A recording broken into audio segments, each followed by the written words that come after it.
Démocratie veut dire le pouvoir au peuple. En grec, démos c'est le peuple et kratos c'est le pouvoir. Dans un état de droit, celui qui établit les lois a le pouvoir. En démocratie, c'est le peuple qui écrit et vote les lois. Une aristocratie, c'est le pouvoir au meilleur. En grec, aristos, c'est le meilleur, et kratos, c'est le pouvoir. En aristocratie, ce sont les meilleurs qui ont le pouvoir et établissent les lois. Une oligarchie, c'est le pouvoir à un petit nombre. Oligos, c'est un petit nombre. En oligarchie, c'est un petit nombre qui a le pouvoir. En France, nous sommes sous un régime dénommé gouvernement représentatif. Tous les 5 ans, on demande au peuple d'élire ses représentants parmi un groupe d'hommes politiques, dénommé classe politique. Les représentants écrivent et votent les lois, pas le peuple. Nous sommes donc dans une oligarchie.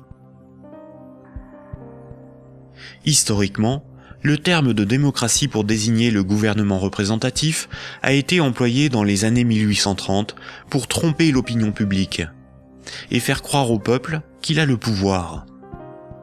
Ce mensonge perdure encore de nos jours.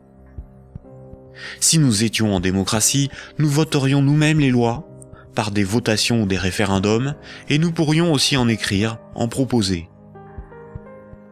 En France, les représentants du peuple sont des politiciens de carrière, pour beaucoup fonctionnaires et issus de classes supérieures, âgés de 60 ans en moyenne.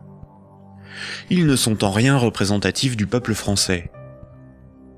Une fois les représentants élus parmi l'oligarchie de la classe politique, les électeurs n'ont aucun contrôle sur la politique menée et la législation établie. Les représentants votent selon leurs opinions, leurs intérêts, leur complicité ou leur carrière politique. Ils sont la cible de groupes d'intérêts qui influencent leur vote. Les textes de loi sont dans 9 cas sur 10 rédigés par de hauts fonctionnaires non élus. Donner le pouvoir à un groupe d'hommes issus d'une oligarchie, ce n'est pas avoir le pouvoir, c'est désigner ses maîtres. Les partis politiques, apparus dans les années 1840, étaient un moyen de canaliser l'insatisfaction des électeurs dans des oppositions et des conflits sans conséquences. Car si les lois étaient votées par le peuple, ce qui définit la démocratie, il n'y aurait pas de manifestations, pas de grèves, pas de mécontentement ou de troubles sociaux. Le peuple serait souverain. Durant la Révolution, les riches avaient bien plus à perdre que les pauvres. Voltaire, figure emblématique des Lumières, disait ceci.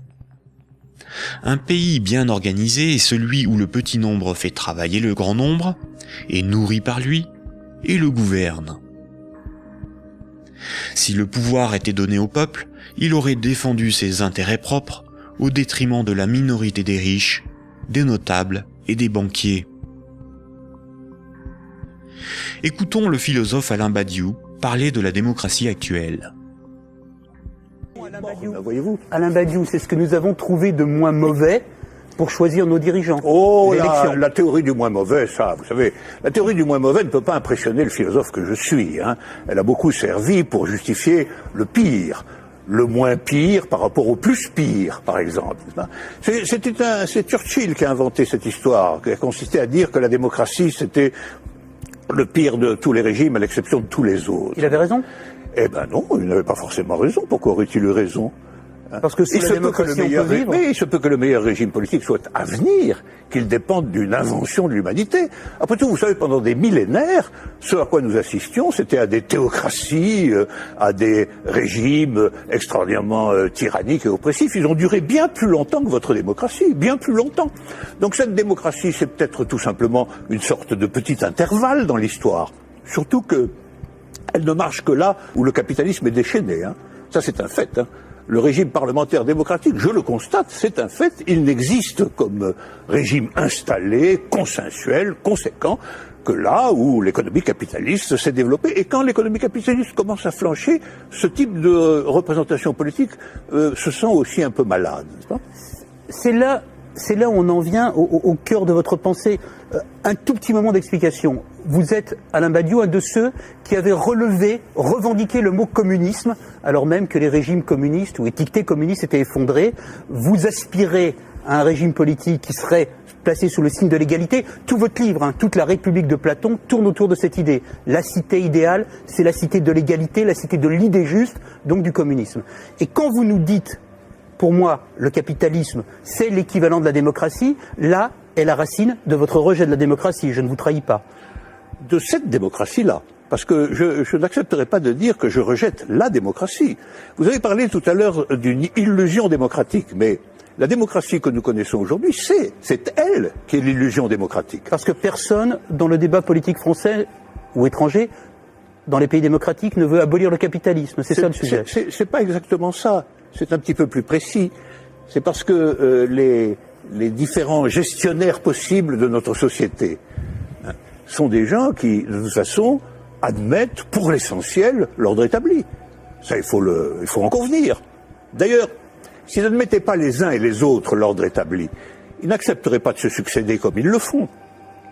Il faut bien que tel candidat ne soit pas extraordinairement différent de tel autre pour qu'ils puissent alterner le mouvement des affaires restant à peu près le même, après tout.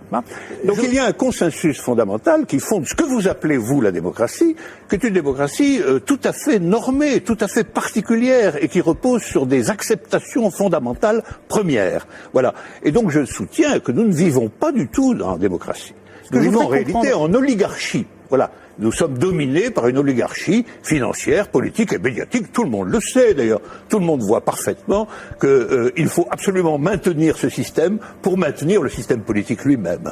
Qui gouverne dans la cité juste, dans la cité idéale? Eh bien, qui gouverne normalement dans la cité juste, dans la cité idéale, c'est précisément tout le monde. C'est la démocratie véritable. C'est-à-dire qu'il n'y a pas d'État séparé de l'ensemble des gens. Voilà. C'est ça la cité idéale. La cité idéale, c'est la grande idée communiste de Marx lui-même, qui est un peu oubliée, mais que je voudrais rappeler, c'est le dépérissement de l'État.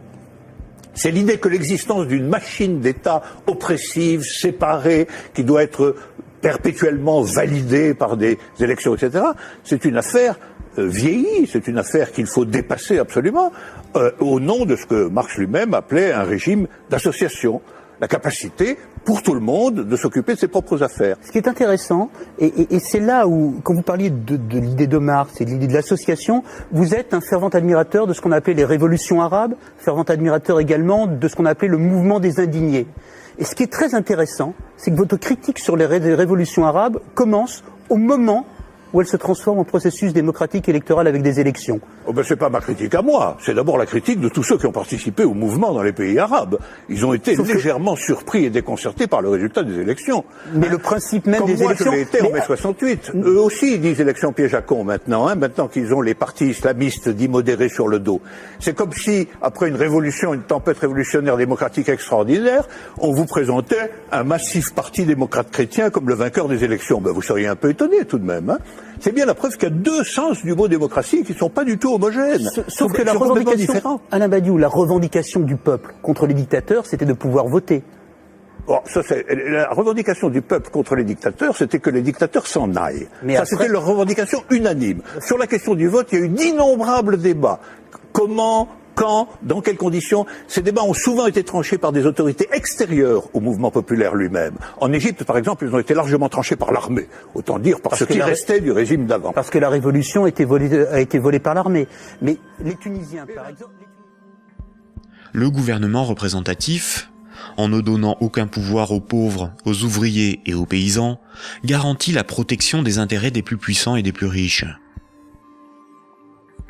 Aujourd'hui encore, le citoyen n'est qu'un électeur, un emprunteur et un consommateur.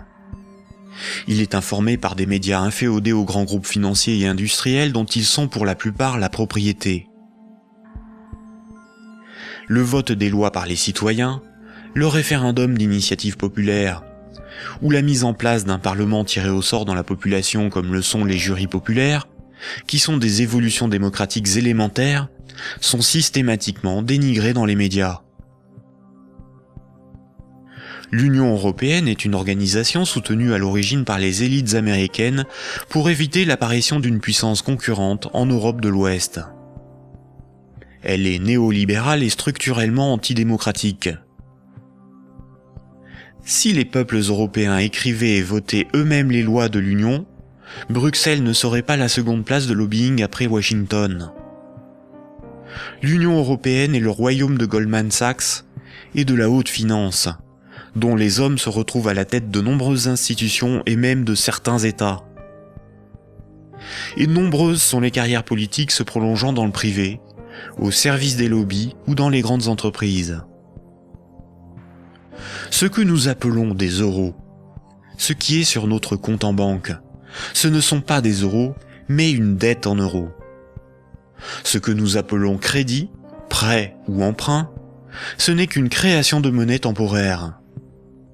Ce que nous appelons démocratie n'est pas une démocratie, mais une oligarchie. Ce que nous appelons un citoyen n'est rien d'autre qu'un électeur. Ces manipulations du langage empêchent les intellectuels, les politiciens, les journalistes et les électeurs de penser le monde. Elles dissimulent avec habileté le pouvoir sans égal des corporations, de la finance et du secteur bancaire.